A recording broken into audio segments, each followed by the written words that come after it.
Hi, hola. Welcome back to Witches of the Moon. I'm the Humble Apprentice. I'm your Friday host. This is Season 13, Week 8, and this week the topic is brews. So I will share with you a brew that I make. It's from Scott Cunningham's book, Oils, Incense, and Brews. Now I've modified it a little bit to make it my personal concoction. Before we get into the recipe, I want to apologize for my absence, explain what's been going on, and hopefully you'll understand. So a couple weeks ago, there was an electrical storm that came through town. I know there's been storms all over the country, so I'm not complaining. I know this was very mild compared to what's been happening recently, but so the electrical storm took out my internet, and because there were so many places that were also hit, it took them 2 weeks to come out to fix what had burnt out. They did call me prior, but they rescheduled me for an 8 o'clock appointment, which I couldn't make because of my job. And right now, jobs are a bit scarce, so it's a priority to make sure that I keep my job. So I had to keep my original appointment. And now that they did come to fix it, the line was damaged. So there is still issues with the internet. So I ask you to please have patience. I am still here, but just it's difficult right now to get stuff uploaded, and it keeps logging me off of my devices, of all of our devices. And they are working on it, but like I said, there's a lot of other places that were hit as well, so it's taking time for them. They actually have to come out and replace the hard cable, the physical line.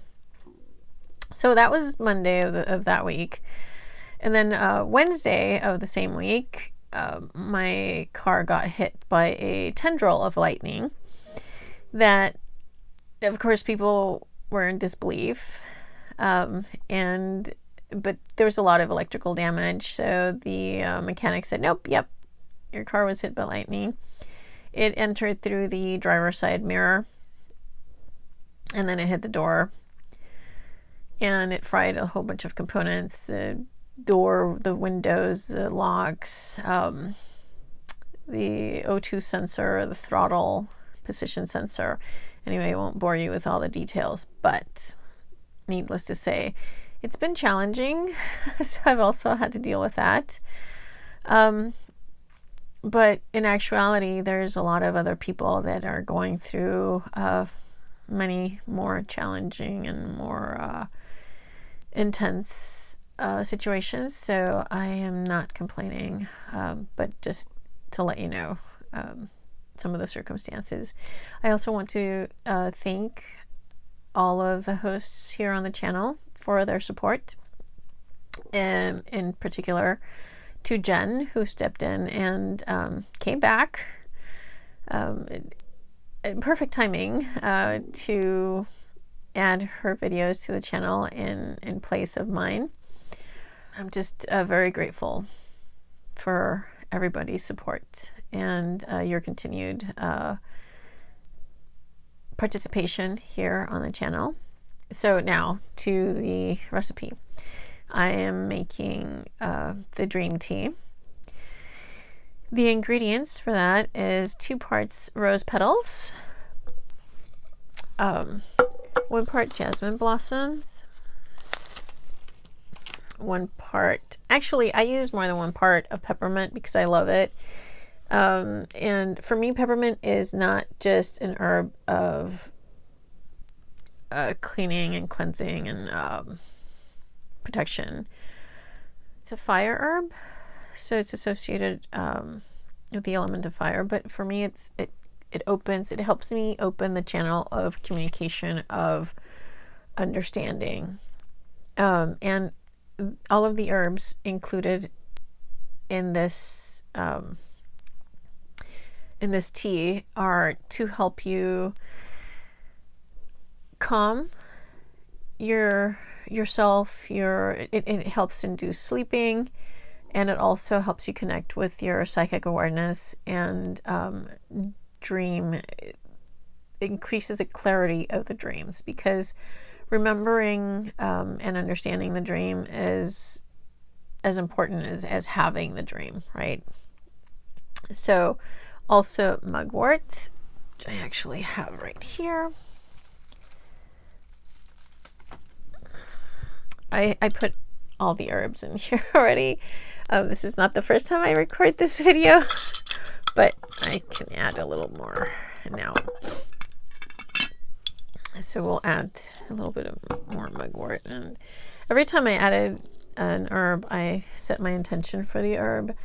And mugwort is a special herb. It's a very powerful medicine, powerful. It helps you connect with your psychic energy, and it helps you have clairvoyant dreams, but also remember the dreams. But it's not an herb that is recommended using often or continuously. So I use it about once or twice a month.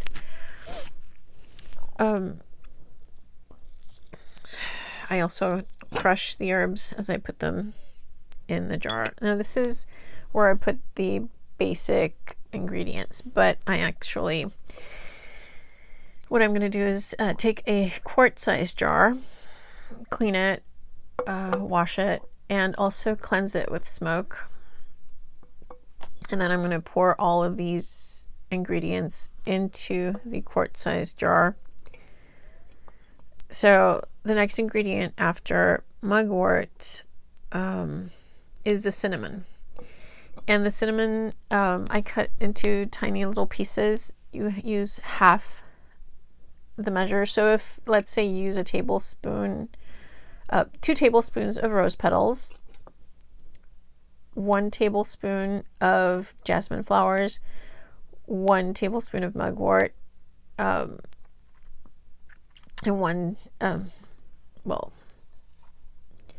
2 tablespoons of peppermint. You can use less. You can vary the quantities of ingredients as well. Then you can use just half a tablespoon of cinnamon instead of the 2 or the 1. Cinnamon is for protection. It also activates the ingredients. It brings them into action. It heats things up.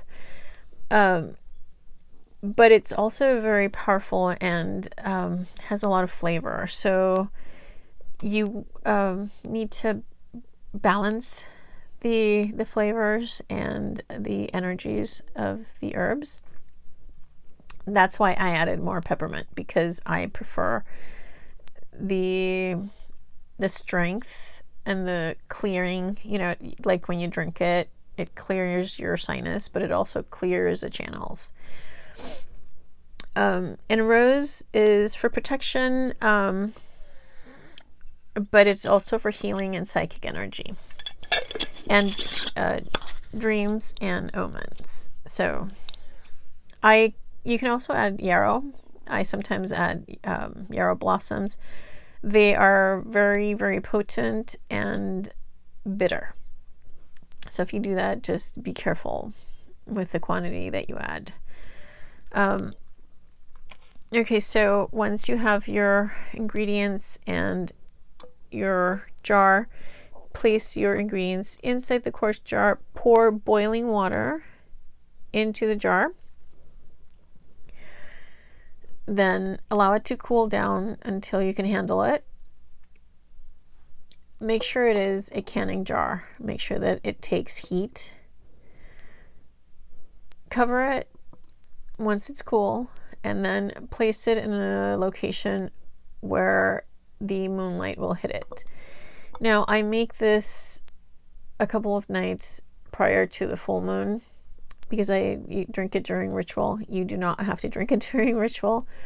If I'm just using it for lucid dreaming, I like to drink it on a Friday night or a Saturday night when I know I don't have to have an alarm wake me up at 5 in the morning, when I can sleep, when I can go through a full REM cycle of sleep, because that's when I have the clearest and most memorable. So I can remember the dreams more clearly. And I also have time when I wake up to write down the dream, because as the day progresses, sometimes the memories of the dream change. So sometimes when I place the jar in the moon, I relax my eyesight and I visualize, or I actually